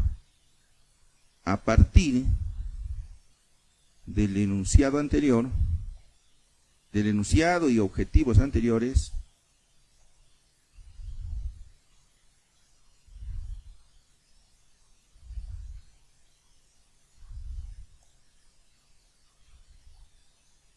créame un cuadro de variables. ¿Qué entenderá por cuadro de variables peor el chat, no? Va a ir a buscar a la nube y va a escoger por mayoría, es la verdad. Ahora, no todo lo que está en internet es literatura científica. Por eso es que nosotros cuando buscamos antecedentes investigativos no lo hacemos en el Google normal, sino en el Google académico. Porque ya el Google académico filtra lo que es literatura científica de todo lo que está en internet. El chat puede hacer lo mismo, ¿eh? Si tú le haces una pregunta sin mayor instrucción, va a ir a buscarla a la nube. Pero tú le puedes decir, en esta base de datos. Ah, eso es otra cosa. O, guíate del libro. O de 2 libros, o de 3, o de 4, que no tiene que ser un solo autor. Guíate de estos 3 libros, que son de 3 autores, guíate de ellos. Ya, a ver, pregunta. Tenemos una pregunta. Sí, buenos días. Lo que puedo entender es de que usted manifiesta si planteamos un objetivo de carácter, digamos, en ese caso relacional, los objetivos específicos o secundarios, como usted indica, deben ser también del nivel, digamos, relacional. Y si podría mostrarnos un ejemplo de una investigación del tipo experimental. Creo que acá hay varios docentes de diferentes carreras y no solamente en el campo médico, podría ser en el campo de la ingeniería, por favor. Gracias. Y ya, el seminario del día de hoy es un tema un tanto amplio, cómo se hace una tesis. Vamos a hablar del proyecto, dijimos, un tanto de repaso de análisis de datos y un tanto del informe final, en el entendido de que la ciencia y el método es transversal a todas las áreas. ¿Ya? Y yo les he comentado que yo de profesión soy médico y todos los contenidos que les comparto están en el área de la salud, la educación y la administración. En esas 3 áreas están. Entonces, cada uno de nosotros tiene que adaptar ese contenido que vamos compartiendo. Como a mí me ha tocado tomar cursos de estadística con ingenieros químicos, obviamente todo el curso se lo han pasado hablando de la ingeniería química, y a mí me tocaba adaptar qué procedimientos estadísticos nos tocaría a nosotros. O una vez también tomé un curso de control estadístico de procesos, con industriales y todo el tiempo se la pasaron hablando de sus variables industriales. Lo bueno de el campo de la salud es un área que se presta para poner ejemplos. Cuando yo les hablo de diabetes, ¿quién no sabe qué es la diabetes? Tiene una tía, una hermana, alguien que tiene diabetes, ¿no? Es algo muy conocido. O de caries dental, creo que nadie se salva de la caries dental. ¿Ya? Por esta razón, no podríamos hacer una lista de ejemplos, pues por profesiones, nos pasaríamos toda la mañana. Yo les pido esa comprensión a ustedes para que podamos avanzar. Si hay preguntas particulares, temáticas de metodología, por supuesto, con todo gusto. ¿Tiene una pregunta? A ver.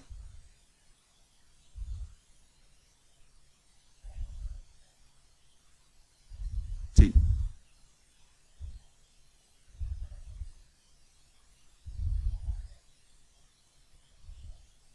Ya.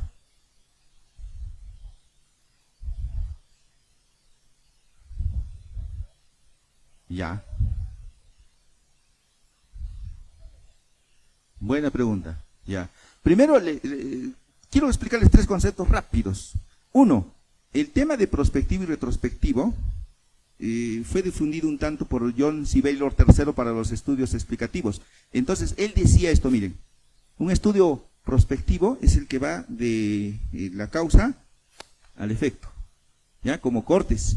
Y un estudio retrospectivo es aquel que va del efecto hacia la causa, como casos y controles.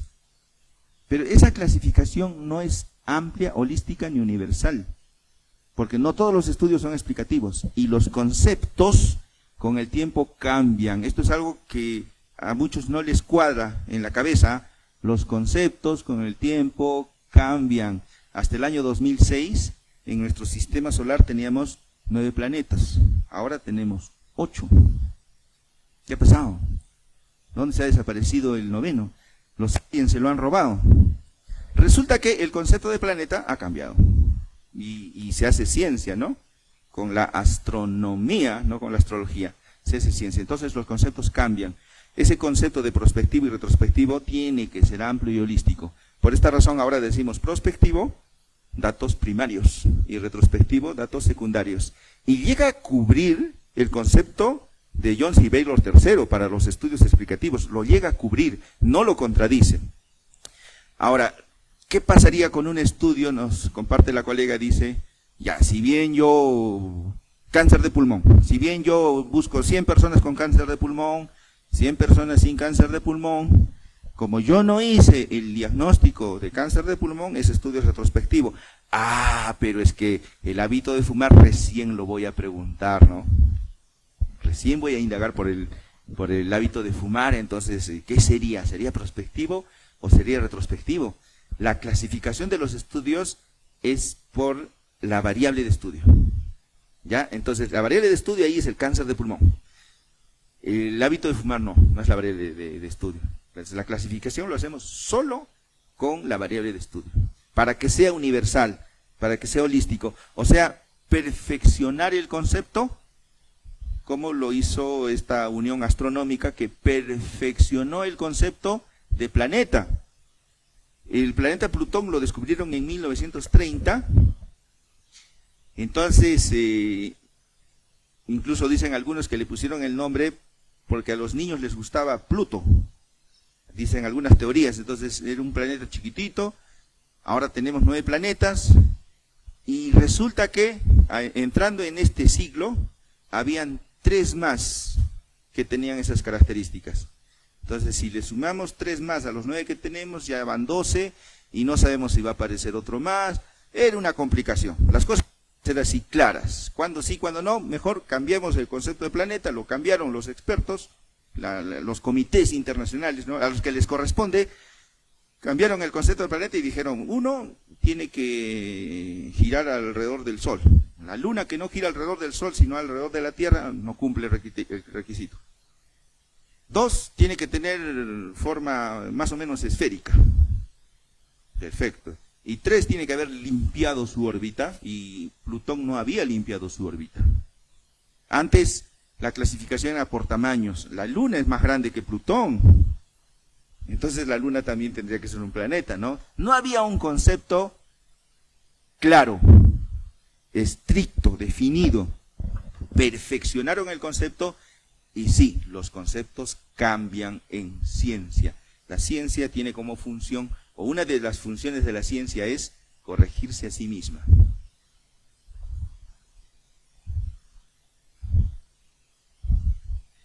A partir del enunciado y objetivos anteriores, créame un cuadro de variables. Les había dicho que aquí no hay mayor instrucción, le vamos a dar las instrucciones en el camino y que luego ya le interiorizo en el GPT para que más adelante no haya que trabajar tanto.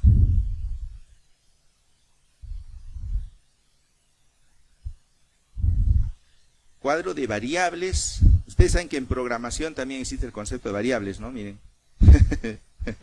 Entonces, créame un cuadro de operacionalización de variables. Un cuadro de...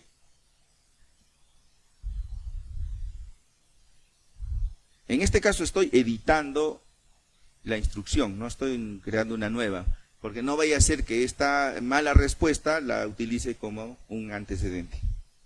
Y objetivos anteriores, créame un cuadro de operacionalización de variables, con 4 columnas.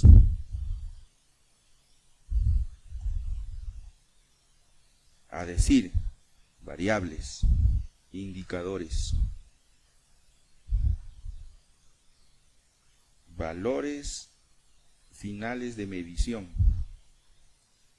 y tipo de variable.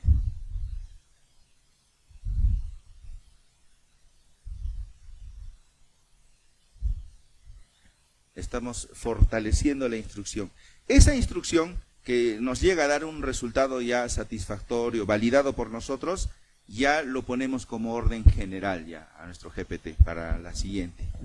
De los objetivos, vamos a ponerle de los objetivos solamente, para que se agarre de los objetivos investigativos. Y nuevamente, solo estoy editando. Si hay un resultado no favorable, mejor no seguirle la cadena, sino editarle ahí para que nos modifique.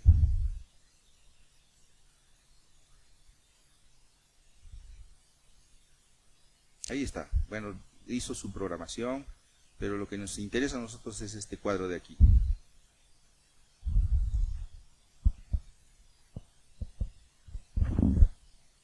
Ya, la prevalencia de osteoporosis, el índice de masa corporal, el consumo de calcio y bajamos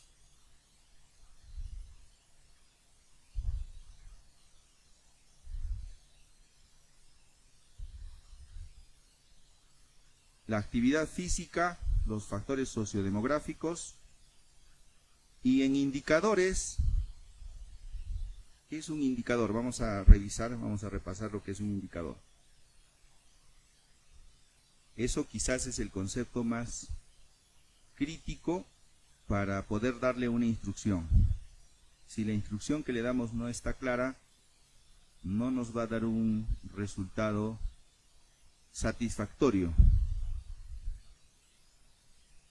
En términos simples, esto es un indicador. ¿O qué significa operacionalizar? Significa identificar, elegir o proponer el indicador. Si ustedes leen un libro escrito por un profesional de las ciencias naturales, un biólogo, por ejemplo, va a decir identificar el indicador para la operacionalización de variables.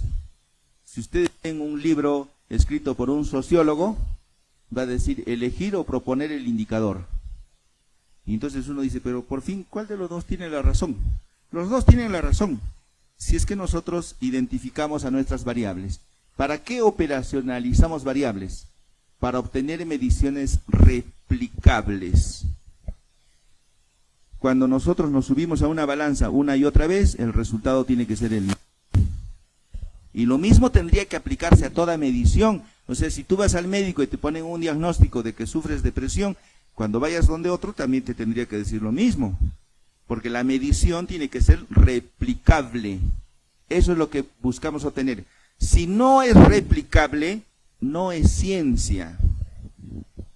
Nuevamente, miren, si no es replicable, no es ciencia.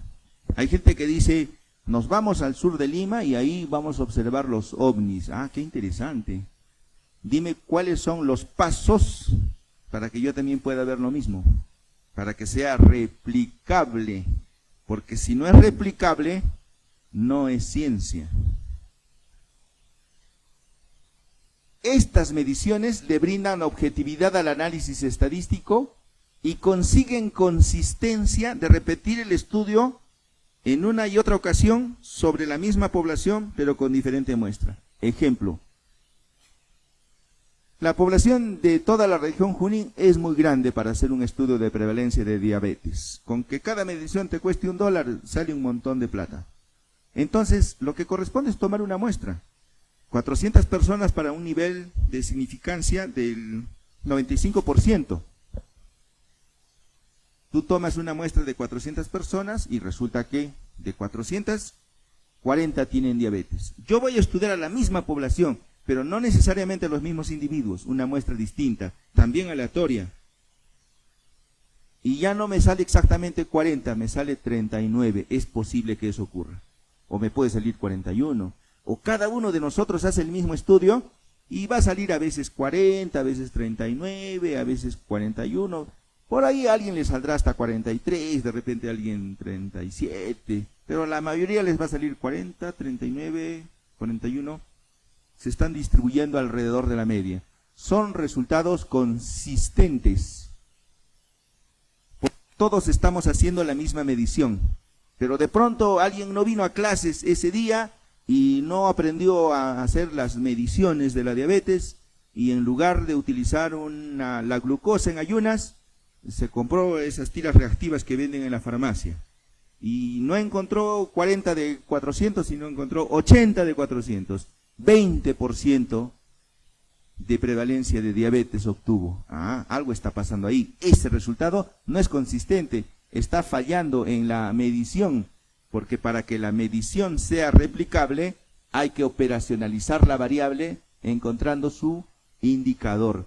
Cuando tenemos una variable con indicadores objetivos, puede ser que nuestra variable sea numérica o categórica. Ejemplo de numérica, miren. Esta quizás es la infografía más importante para saber cuándo es ciencia y cuándo no es ciencia. Variable objetiva numérica. Ejemplo, la edad. Para conocer la edad de una persona, el indicador es la fecha de nacimiento. Hacemos una diferencia de tiempo del día de hoy a la fecha de nacimiento, es tu edad. Ya está. No hay otra manera de medir la edad. Identificar. Entonces, para medir la masa, la longitud, existen indicadores. Hay que leer el manual, ahí están.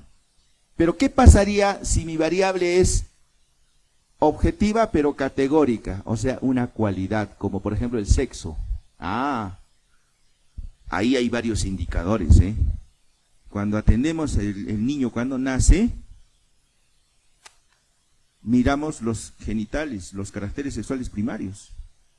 Pero cuando hacemos una entrevista, digamos, de trabajo a personas adultas, miramos los caracteres sexuales secundarios.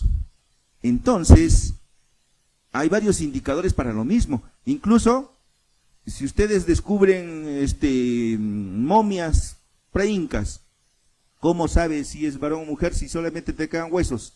Por el tamaño de la pelvis. O puedes hacer un estudio genético. Hay varios indicadores. Entonces, en los casos de las variables categóricas, como el sexo, no hay un indicador universal. Hay que elegir el mejor indicador. Hay que elegir. Entonces, en el recién nacido, pues es obvio que son los caracteres sexuales primarios. Lo tenemos a la mano. Pero si tú haces un estudio de preferencias electorales, no vas a desnudar a la gente, pues, ¿no? No podrías hacer eso. Ahora, si tus variables son subjetivas, puede que todas las variables subjetivas son categóricas, ojo, todas. Puede que existan instrumentos, por ejemplo, para evaluar la calidad de la atención. Yo conozco un cuestionario que se llama CERCUAL, elaborado por Parasuramán, pero hay otros. Don Abedian es otro experto que habla de calidad de la atención. Pero digamos que este se adecua mejor a mi estudio, yo lo elijo al indicador. Yo lo elijo. ¿Y qué pasaría si no existen instrumentos para evaluar mi variable subjetiva? Entonces hay que proponer el indicador, es decir, hay que crear y validar un instrumento. Son escenarios completamente distintos. A esto se le llama operacionalizar una variable. Operacionalizar significa encontrar la forma de su medición. Todo el mundo sabe que el concepto de variable es que es medible. Si no se puede medir, no es variable. ¿Cómo medimos a la variable? A través de un indicador, que lo podemos identificar, elegir o proponer según sea el caso. Esto me asegura mediciones replicables. La operacionalización me asegura mediciones replicables, que es lo que habíamos visto en los objetivos. Eso es lo que tengo que poner yo aquí en esta columna de indicadores. En esta columna de indicadores. Entonces, para encontrar el índice de masa corporal, que es una magnitud física, no tengo que lucubrar y pensar, no, el índice de masa corporal es peso y talla. Peso sobre talla al cuadrado, peso en kilogramos y talla al cuadrado, eso todo el mundo lo sabe. Incluso la OMS le ha puesto categorías como bajo peso, normal, sobrepeso, obesidad. Eso está en el manual, o sea, no hay que inventar nada. Pero ¿qué pasaría si vamos a utilizar una variable de consumo de calcio?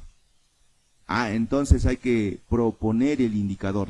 Y lo que nos sugiere el chat dice frecuencia diaria por semana de consumo de calcio. Ahí habría que agregar la cantidad de miligramos, ¿no? Para que sea replicable, para que estemos hablando el mismo idioma. Actividad física. Yo conozco un cuestionario, un inventario de actividad física habitual, así se llama. Entonces te evalúa si haces deporte, lo que haces en el tiempo libre y al final te da una evaluación. No nos sugiere aquí, simplemente nos dice frecuencia y tipo de actividad física. Actividad física, no sé si han actualizado el concepto, porque todo actualizan, El concepto que yo conocía de actividad física es que hagas 30 minutos, 3 veces a la semana, actividad que incremente tu frecuencia cardíaca en un 50%. Entonces, si tu frecuencia cardíaca es 70, la mitad es 35, más 70, 105. Para que tú digas que haces actividad física, mínimo 30 minutos 3 veces a la semana, con la actividad que quieras, pero que tu frecuencia cardíaca se incremente hasta 105. Ese es un concepto, eso es un indicador de actividad física. Puedes utilizar otro, Podrías elegir entre los que hay, y si no hay, propones uno. La idea es que sea replicable, incluso si es un concepto nuevo. Imagínense, adicción al TikTok. Oye, no hay un instrumento para medir la adicción al TikTok, propon uno. Y cuando yo intente replicar tu estudio, voy a utilizar tu mismo indicador y tengo que llegar al mismo resultado. A eso se le llama resultado consistente. Entonces, la operacionalización es clave cuando nosotros le anotamos el indicador en esta columna. No es una definición conceptual. Y para evitar confusiones, tampoco le digamos definición operacional. Es operacionalizar a la variable. Porque luego, definición conceptual, definición operacional, confundimos, al final repiten lo mismo, más columnas que no contribuyan al método o a la estrategia. Los valores finales de medición son los resultados de la medición. Si es una variable categórica, sus categorías. Si es una variable numérica, sus unidades. Y finalmente el tipo de variable, que si son cualitativas o cuantitativas. Bueno, es mejor nombrar las categóricas o numéricas para evitar confusiones también con los tipos de estudio.